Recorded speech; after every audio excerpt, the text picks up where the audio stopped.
தங்கத்தோட விலை தான் இன்னைக்கு பார்த்தா 14,900ல நிற்கிது. ஸோ குறைஞ்சிட்டே வருது. இதுக்கு மேலேயும் குறையுமா? இல்லை, எப்பயுமே இது வந்து எதிர்பார்க்குற ஒன்று தான். இன்னும் குறையுமா அப்படின்றது டவுட்டு தான். அடுத்த ஏதாவது ஒரு பிரச்சனைகள் வந்துச்சுன்னா உடனே விலை ஏற ஆரம்பிச்சிடும். அதனால் இது வந்து சரியான ஒரு தருணம். உலகத்திலேயே இருக்கிற நாடுகள்கிட்ட இருக்கிற மொத்த தங்கம், நான் சொல்கிறது ஒட்டுமொத்த தங்கம், அதை காட்டியும் அதிகமாக நம்மக்கிட்ட இருக்குது. ஒரு இடத்த சாமானியமாக நீங்கள் வாங்கிறது ரொம்ப கஷ்டம். அதை விட அந்த வாங்கின இடத்த என்னைக்காவது ஒரு நாள் நமக்கு வேணும்னா விற்கணும்னு நினச்சிங்கன்னு வைங்களேன், அது அதோட பெரிய கஷ்டம். தங்கத்தை பொறுத்த வரைக்கும் அப்படி கிடையாது. ஒருத்தர் திடீர்னு தேவை இருக்குது, 25 பவுன் நகையை கொண்டு வந்து கொடுத்தாரா 30-40 லட்ச ரூபா பணத்தை வாங்கிட்டு போயிடுவார். கல்யாணம் பண்ணி அனுப்பணும்னா அந்த பொண்ணுக்கு வைரம் கொடுத்து விடணும்னு நிறைய பேர் வீட்டில் அந்த கலாச்சாரம் இருந்துகிட்டே இருக்குது. நம்ம தமிழ்நாட்டை பொறுத்த வரைக்கும் வைரத்தோட விலை எப்படி சொல்லிருக்கோம்? இல்லை, வைரத்தோட விலை ஒன்றும் பெருசாக ஏறலை. Make every wedding unforgettable. Joya Lucas, world's favorite jeweler. Movie world media Tamil நேயர்களுக்கு வணக்கம். இன்னைக்கு நம்ம யாரை சந்திச்சு பேச போறோம்னா கோல்டு குரு சாந்தகுமார் அவங்களை சந்திச்சு தங்கத்தை பத்தி தாங்க கேட்க போறோம். தங்கத்தோட விலை உயருது இறங்குது. ஸோ இது வந்து ஒரு குழப்பமாவே இருக்கு. இதுக்கப்புறம் இன்னும் இறங்குமா இல்லை இன்னும் ஏறுமா அப்படின்னு நிறைய கேள்விகள் இருக்கு நமக்குள்ள. அதுக்கான தெளிவான விளக்கத்தை சார் கிட்ட கேட்டு தெரிஞ்சுக்கலாம். வணக்கம் சார். வணக்கம் மேடம். எப்படி இருக்கீங்க? குட், நல்லா இருக்கும். உங்ககிட்ட வந்தாலே எதுக்கு வருவேன்னு தெரியும் சார். தங்கத்தோட விலை தான் திடீர்னு பார்த்தா முதல் நாள் வந்து 16,800 900 அப்படின்னு போச்சு. திடீர்னு பார்த்தா 15 அப்படின்னு ஆச்சு. இன்னைக்கு பார்த்தா 14,900ல நிக்குது. ஸோ குறைஞ்சிட்டே வருது. இதுக்கு மேலேயும் குறையுமா? ஏன்னா யாருக்கு தான் ஆசை இருக்காது. குறையுமா குறையாதான் மக்களுக்கு அப்படியே ஒரு ஆர்வமா இருக்காங்க. குறையுமா என்னன்னு சொல்லுங்க சார். இல்லை, எப்பயுமே இது வந்து எதிர்பார்க்குற ஒன்று தான். கொஞ்சம் குறைஞ்சா இன்னும் கொஞ்சம் குறையாதா அப்படின்னு மக்களுடைய மனசில் வரும். ஆனால் எனக்கு தெரிஞ்சு இது ஒரு நல்ல வாய்ப்பு. ஃபர்ஸ்ட் ஆஃப் ஆல் ஒரு விஷயத்த சொல்லிக்கிறேன். ஏன்னா ஏறிக்கிட்டே இருந்த தங்கம் ஒரு இடத்துல கொஞ்சம் நின்னது மட்டும் இல்லாமல் தடாலடியா ஒரு சவரன் ஒன்றுக்கு 16,000 ரூபா அந்த அளவுக்கு குறைஞ்சிருக்கு. நீங்க ஏன் குறைஞ்சதுன்னு கேட்பீங்கன்னு நினைச்சேன். அதை நீங்க கேட்கல. இல்ல, அடுத்த கேள்வி அதுதான் சார். குறையுமா? ஏன்னா எல்லாரும் இதை போய் கேளுங்கன்னு சொல்லி அனுப்பிச்சு விட்டுருக்குறாங்க. ஆமா. அதனால இன்னும் குறையுமா அப்படின்றது டவுட்டு தான். டவுட்டுன்றதை காட்டியும் குறைஞ்சா கூட ஒரு 4-5% கரெக்ஷன் வரலாம். ஆனால் அதுக்குள்ளேயே அடுத்த ஏதாவது ஒரு பிரச்சனைகள் வந்துச்சுன்னா உடனே விலை ஏற ஆரம்பிச்சிடும். அதனால இது வந்து சரியான ஒரு தருணம் வாங்குறதுக்கு. கல்யாணம் வச்சிருக்கவங்களுக்குலாம் இது சரியான தருணம். வந்து நகையை வாங்கிக்க வேண்டும். கண்டிப்பா. ஏன்னா ரொம்ப நீண்ட நாளாக காத்துட்டு இருப்பாங்க. வாங்கலாமா இல்லை எடுக்கலாமா, நாளைக்கு போகலாம் நாளானைக்கு போகலாம் அப்படின்னு சொல்லி. அப்படி இருக்கிறவங்களுக்குலாம் கண்டிப்பா இது வந்து அருமையான ஒரு ஆப்பர்ச்சுனிட்டி. எஸ், கரெக்டான வார்த்தை. இப்ப சொல்லுங்க சார், திடீர்னு குறையிறதுக்கு என்ன காரணம்? அதாவது என்னன்னா, தங்கம் அப்படி ஒவ்வொரு காரணத்தினாலும் ஏறிக்கிட்டே வந்துச்சு. கடைசியில் 29ஆம் தேதி பார்த்தீங்கன்னா நல்ல எதான் இருக்கிறதுலே பீக் 16,800 ரூபா ஒரு கிராம். பயமா இருக்கு சார். அவ்வளோ ஒரு கிராம வந்துட்டு எனக்கு விவரம் தெரியும் போதே 2,000 ரூபாய்க்கு வாங்க கூட்டிட்டு போயிருக்காங்க. 16,500 ரூபாயா? போங்கப்பா தங்கம் வாங்குறதுக்கு ஒரு கார் வாங்கிட்டு போயிடலாம் அப்படிங்கிற ஒரு மைண்ட் செட் எல்லாருக்குமே வந்துருச்சு. ஸோ இவ்வளவு தூரம் உயர்ந்திருக்கு. சடனா குறைஞ்சோன்னு அது ஒரு சந்தோஷம், பயங்கரமான சந்தோஷமா இருக்கு. குறையிறதுக்கு என்ன காரணம்?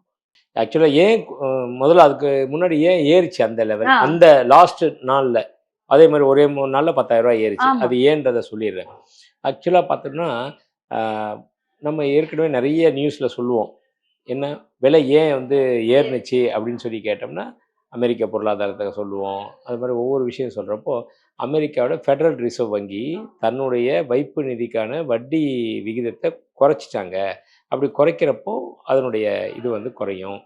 தங்கத்தினுடைய இன்வெஸ்டர்ஸ்லாம் தங்கத்தில் இன்வெஸ்ட் பண்ணுவாங்க, விலை ஏறும் அப்படின்னு. அதே மாதிரி அந்த ஃபெப்ரவரியோட மீட் வந்து 29ஆம் தேதி நடக்குது. சரி. அப்போ இருக்கப்போ திருப்பி இந்த வாட்டி குறைப்பாங்க அப்படின்னு நினைச்சாங்க. அப்படி கோல்டோட அந்த எஃப்டி ரேட் வந்து குறைச்சிருந்தாங்கன்னா ரேட் ஆஃப் இன்ட்ரெஸ்ட் தங்கத்தோட விலை ஏறும். அதை முன்னிட்டு இந்த ஃபிசிக்கலாக நடக்கிறதுக்கு முன்னாடியே இவங்க என்ன பண்ணிட்டானுங்க, மார்க்கெட்டில் தங்கத்து விலையை ஏற்றிட்டாங்க. யூஎஸில் இன்டர்நேஷ்னல் மார்க்கெட்டில். ஏன்னா ஃபெட்டு வந்து தன்னுடைய வட்டி விகிதத்தை குறைக்க போகிறாங்க. குறைச்சா நிச்சயமாக இது ஏறும். அதுக்கு முன்னாடி நம்ம ஏற்றிடுவோம். அப்படின்னு ஏற்ற ஆரம்பிச்சிட்டானுங்க. அதனால கிடுகிடுன்னு விலை ஏறிச்சு. அதே டைமில் எம்சிஎக்ஸ், அதாவது மல்டி கமாடிட்டி எக்ஸ்சேஞ்சுன்னு சொல்லுவோம், ஆன்லைன் வணிகம். அதுலேயும் வந்து என்ன ஆச்சு, கிடுகிடுன்னு விலையை ஏற்றிட்டாங்க. விலையை ஏற்றினோடனே அந்த ஹையஸ்ட் ரேட்டுக்கு போய் நின்றுச்சு. ஒரு சவரன் வந்து 1,34,000 அந்த மாதிரி. பார்த்தீங்கன்னா இந்த ஃபெடரல் ரிசர்வ் வந்து அவருடைய சேர்மன் ஜெரோம் பவுல், அவருடைய ரிட்டையர்மெண்ட் பீரியடு. அவர் என்ன பண்ணிட்டாரு, எதுவுமே பண்ணல. செவனேன்னு அப்பா இது ஒன்றும் நான் குறைக்கல, அப்படியே இருக்கட்டும் அப்படின்ட்டு போயிட்டார். அப்போ இது குறைப்பார், அப்போ கோல்டை ஏற்றலாம்னு நினச்சிட்டு பண்ணவங்க அப்படியே பல்ட்டி அடிச்சிடுச்சு. அதனால சட்ட ரேட்டு குறைய ஆரம்பிச்சிது, கோல்டு ரேட் குறைஞ்சிது. அதே மாதிரி இந்த ப்ராஃபிட் புக்கிங் பீரியட்னு சொல்லணும் எம்சிஎக்ஸில், அந்த பிக் இன்வெஸ்டர்ஸ் எல்லாம் என்ன பண்ணாங்க, வாங்கி வச்சுருந்தவங்க எல்லாமே சரி நம்மளுடைய ப்ராஃபிட்டை புக் பண்ணிவிடுவோம். நம்ம 200 வாங்கினோம், இன்றைக்கி 400 வந்துருச்சு வெள்ளி. தங்கம் வந்து கிட்டத்தட்ட 10,000 வாங்கினோம், இன்றைக்கி 17,000 வந்துச்சு. அப்போ சரி கொஞ்சம் விற்கலாம் அப்படின்னு விற்றாங்க. விற்றவுடனே மார்க்கெட்டில் என்ன ஆயிடுச்சு, விற்க பயம் வந்துடுச்சு. ஐயோ எல்லாருமே நிறைய விற்க வருது, இது ரேட்டு குறையும் போல இருக்குது அப்படின்னு கிடுக்கிடுன்னு எல்லா இன்வெஸ்டர்ஸுமே விற்க வந்தாங்க. ஒரு பேனிக் செல்லிங் ஆயிடுச்சு. அது ஆன உடனேயுமே டக்குன்னு விலை குறைஞ்சிது. அந்த ப்ராஃபிட் புக் பண்ணிட்டாங்க அவங்க, விலையும் நல்லா குறைஞ்சிச்சு. நமக்கும் இது ஒரு சாதகமான சூழ்நிலை ஆயிடுச்சு.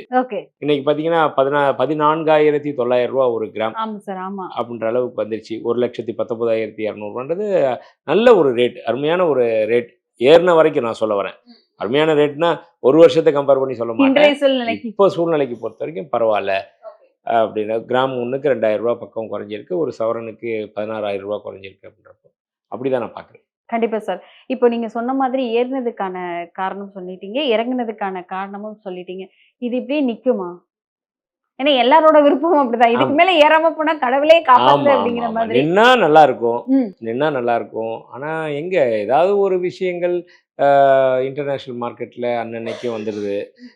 அமெரிக்கா திடீர்னு என்ன பண்ண, வெனிசுலாவை கைப்பற்றுறாரு அதன் அதிபரை ட்ரம்ப் வந்து வெனிசுலாவை கைப்பற்றினார், மதுரோவை அரெஸ்ட் பண்ணார். அடுத்து கிரீன்லாந்து மேலே வந்தது. இந்த மாதிரி ஒவ்வொரு ஈரான் மேலே அடுத்த கண்ணு இப்படி இருக்குது. அது வந்து என்னென்னா அவங்க ஒரு ஸ்திரத்தன்மை இல்லாமல் இருக்காங்க, அதனால ஏதாவது ஒரு விஷயத்த பண்ணிக்கிட்டு இருக்காங்க. அந்த மாதிரி பிரச்சனைகள் வராமல் இருந்தால் கண்டிப்பாக தங்கம் ஓரளவுக்கு ஸ்டேபிளாக நிற்கும். இல்லை அப்படின்னா நிச்சயமாக இந்த அப்ஸ் அண்ட் டவுன்ஸ் இருக்க தான் செய்யும்.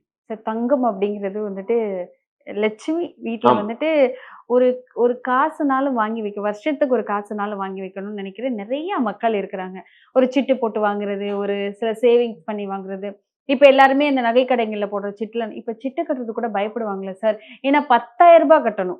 ஆமா, ஒரு பவுன் வாங்கணும்னா 10 ரூபா 11 கட்டணும். முதல்ல 2,000 போடுவாங்க, 500 போடுவாங்க. ஒண்ணு தங்கம் வாங்கலைனாலும் வெள்ளியாவது வாங்கி வைப்பாங்க. இப்ப அது 10,000 அளவுக்கு வந்திருக்கே, மக்கள் எப்படி சார் சமாளிப்பாங்க?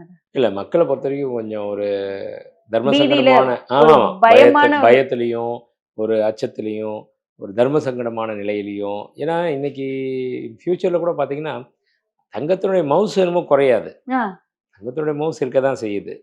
இப்போ ஒரு இதில் ஒன்று படித்தேன், அதில் பார்த்தோன்னா உலகத்திலேயே இருக்கிற நாடுகள்கிட்ட இருக்கிற மொத்த தங்கம், நான் சொல்கிறது ஒட்டுமொத்த தங்கம் நாடுகள்கிட்ட இருக்கு இல்லையா ரிசர்வ் பேங்க்கு, அதை காட்டியும் அதிகமாக நம்மளுடைய மக்கள்கிட்ட இருக்கு, நம்மக்கிட்ட இருக்கு. அதுவும் நம்மக்கிட்ட இருக்குன்னா நம்ம இந்தியாவில் இருக்குது 35,000 டன் இருக்குன்னு சொல்கிறாங்க.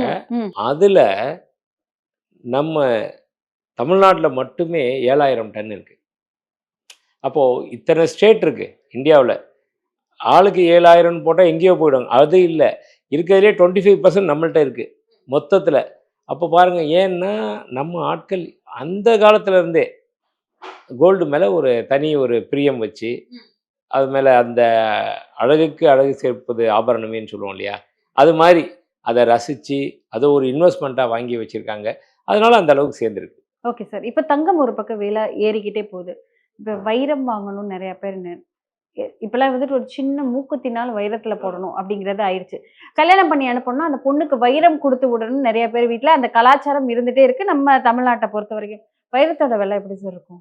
இல்லை, வைரத்தோட விலை ஒன்றும் பெருசாக ஏறலை, அது வந்து நார்மலாக அப்படியே தான் இருக்குது. அது லாங் ரன்னு பார்த்தீங்கன்னா கிட்டத்தட்ட ஒரு 10 வருஷத்துக்கு முன்னாடி இருந்த ரேட்டுக்கும் இப்போ இருக்கிற ரேட்டுக்குமே கொஞ்சம் கொஞ்சமாக தான் உயர்ந்திருக்கே தவிர பெரிய லெவலில் வந்து வைரம் வந்து உயரலை. அதனால தான் இன்னமும் உங்களை மாதிரி யங்ஸ்டர்ஸ் எல்லாருமே இப்போ வந்து இன்ட்ரெஸ்டாக வந்து டைமண்டில் ஒரு காலத்தில் வந்து தோஷம் இருக்குது டைமண்டில் அப்படி சொல்லி ஒதுக்கி வச்சாங்க, பயங்காட்டிட்டாங்க, ஏமாத்திட்டாங்க sir. ஏமாத்திட்டாங்க. இப்போ எல்லாம் பார்த்தீங்கன்னா அதெல்லாம் கடந்து போய் அதெல்லாம் கிடையாது அப்படின்னு சொல்லிட்டு மீடியா வாயில நிறைய விஷயங்கள் தெரிஞ்சுக்கிட்டு இது பார்த்து வாங்கினா போதும். எப்படி கோல்டுக்கு வந்து 916 ஹால்மார்க் அப்படின்னு இருக்கோ அது மாதிரி டைமண்ட் வாங்க போனோம்னா அதில் வந்து இந்த கலர் பார்க்கணும், இந்த கிளாரிட்டி பார்க்கணும் அப்படின்னு சொல்லி எல்லாமே வந்துடுது. அதை பார்த்துட்டு அது சர்டிஃபிகேட்டோட வாங்க ஆரம்பிச்சிட்டாங்க.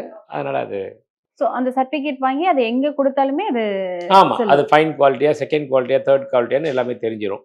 அதை வச்சு அவங்க வாங்கிக்கலாம். அதனால் இப்போ இருக்க யங்ஸ்டர்ஸ் வந்து நிறைய வாங்க ஆரம்பிக்கிறாங்க.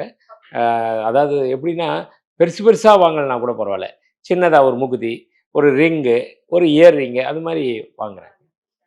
சார் தங்கத்தோட விலை ஒரு பக்கம் இப்போ 22 கேரட் தான் வந்துட்டு நம்ம அதிகமான ஒரு பியூரான தங்கம் அப்படின்னு சொல்லி போய் வாங்குவோம். இப்போ 9 கேரட் இருக்கு, 18 கேரட்ஸ் இருக்கு சார். ஃபியூச்சர்ல அதுதான் வந்து மேல நிக்குமோ?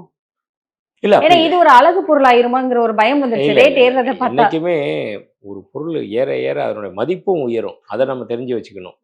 விலை ஏற ஏற அதனுடைய மதிப்பு ஏறனால தான் விலையும் உயருது. இல்லை அது மாதிரி 2 விஷயங்கள் இருக்குது. அதனால் அது அவ்வளோதானா ஒரு மாதிரி நின்றுமா அப்படிலாம் கிடையாது. ஏன்னா அதை விட நிறைய நம்ம ஆட்கள் வச்சுருக்காங்கல்ல. ஒருத்தர் வந்து சராசரியாக ஒரு 20 பவுன் வச்சுருக்காங்கன்னா அவங்க போய் இன்றைக்கி வாங்க போகிறது 2 பவுன் 3 பவுன் தான். தாங்கிட்ட இருக்கிறதுல ஒரு 10ல் ஒரு பங்கோ இல்லை 20% 30% வாங்க போகிறாங்கன்னா அவங்க 100% வச்சுருக்காங்க. 20 பவுனாவது வச்சுருக்காங்க. அப்படி வைக்கிறோம் நான் சொல்கிறது வச்சுருக்கவங்கள. அதுக்காக சில பேர் இல்லாமல் நிறைய பேர் இருக்காங்க. இப்போ தான் சேர்க்கணும்னு சொல்லி ஆரம்பிச்சிருக்காங்க. அது வேறு விஷயம். அப்படின்றப்ப அவங்களுக்கு அந்த விலை ஏறினது ஒரு மிகப்பெரிய வரப்பிரசாதம். வீடு கட்டணும், இல்லை இடம் வாங்கணும் அப்படின்றவங்க டக்குன்னு இடத்த தன் கையில் வச்சுருக்க நகையை கொண்டு வந்து விற்றுட்டு உடனே அதில் இடத்த நான் என் கைக்குள்ள வச்சிருக்கேன் அப்படிங்கிற மாதிரி அந்த நகையை கொண்டு போய் உண்மை அதுதான். இந்த சதுரடிக்கு இருக்கிற அமௌண்ட்டை விட இப்ப நகையோட தங்கத்தோட அமௌண்ட் அதிகமாயிருக்கு. அதுதான் சொல்ல வரேன். சில விஷயத்துல ஏன் அதிகமாச்சு அப்படின்னு சொல்லி பார்த்தோம்னா ஒரு இடத்த சாமானியமாக நீங்கள் வாங்குறது ரொம்ப கஷ்டம். அதை விட அந்த வாங்கின இடத்த என்னைக்காவது ஒரு நாள் நமக்கு வேணும்னா விற்கணும்னு நினச்சிங்கன்னு வைங்களேன், அது அதோட பெரிய கஷ்டம். கண்டிப்பா சார், கண்டிப்பா. அதுக்கு 1008 ஃபார்மாலிட்டிஸ். வாங்குறவங்க வந்து அவ்வளோ சீக்கிரம் வாங்கிட மாட்டாங்க. அந்த பேப்பர் இருக்கா, இந்த பேப்பர் இருக்கா, லீகல் ஒப்பீனியன் பார்த்து என்னதான் நல்லாவே இருந்தாலுமே அதில் ஒரு விலையை குறைக்கிறதுக்காக சட்ட சிக்கல் இருக்கு. 100 குறைய சொல்லி பண்ணுவாங்க. ஆனால் தங்கத்தை பொறுத்த வரைக்கும் அப்படி கிடையாது. லைட்டா உரசுவாங்க சார், அவ்வளவுதான். லைட்டா உரசுவாங்க நீங்க சொல்ல மாதிரி. அது கூட இப்போ எங்க உரசுறது இல்லை. ஹால்மார்க் பார்த்துடுறாங்க. ஆமாம், ஹால்மார்க் பார்த்துட்டு ஒரு மிஷினில் வச்சுட்டு செக் பண்ணியாச்சுன்னா அதனுடைய ஹிஸ்ட்ரி வந்துடும்.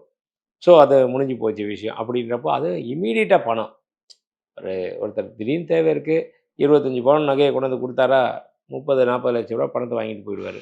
கண்டிப்பா சார். அந்த மாதிரி ஒரு ஈஸியான வழி இருக்கிறனால தான் தங்கம் விலை உயர்ந்திருக்கு. பட் நீங்கள் கேட்குற கேள்வி கரெக்டு. 9 கேரட் 18 கேரட் அதுவும் முடியாதவங்க, வாங்க முடியாதவங்க என்ன பண்ணுறது அப்படின்றதுக்காக தான் இப்போது கையில் பணம் இருக்கவங்க பெரிய ஸ்டார் ஹோட்டலில் போய் சாப்பிட்றாங்க. மிதமான பணம் இருக்கவங்க மீடியமான ஹோட்டலில் போகிறாங்க. பணம் ரொம்ப இல்லை, கம்மியாக தான் இருக்குது அப்படின்றவங்க தள்ளுவண்டி ரோட்டு கடை இருக்குல்ல, அது மாதிரி தான் இந்த கதையும். நம்ம வந்து நம்மளுடைய சக்திக்கு தகுந்த மாதிரி ஒன்று 916 வாங்கலாம், இல்லையா அடுத்து 18 கேரட்டு. இல்லைப்பா என்கிட்ட நானும் கோல்டு போடு, நானும் ரவுடி தான் அப்படின்றவங்க நானும் கோல்டு போட்டுக்கணும் அப்படின்னு சொல்லி 9 கேரட் நகைகளை வாங்கி அது பண்ணிக்கலாம். அப்போ 9 கேரட் வாங்குறப்போ ஒரு கிராம் 6000 ரூபா தான் வரும் இன்றைக்கி கணக்கில். 6000 ரூபாய்க்கு வாங்கி ஒரு வெளியே பாவரிக்கு என்ன தெரிய போகுது, ஒரு ஃபங்க்ஷனுக்குலாம் போகிறாங்க, ஒரு ஆரம் நெக்லஸை போடுறாங்கன்னு வைங்களேன், அது வந்து 9 கேரட்டா 18 கேரட்டா 22 கேரட்டான்னு கண்டே பிடிக்க முடியாது. கண்டிப்பாக சார். அந்த அளவுக்கு எல்லோயிஷ் நல்லாயிருக்கும். Make every wedding unforgettable. Joya Lucas, world's favorite jeweler.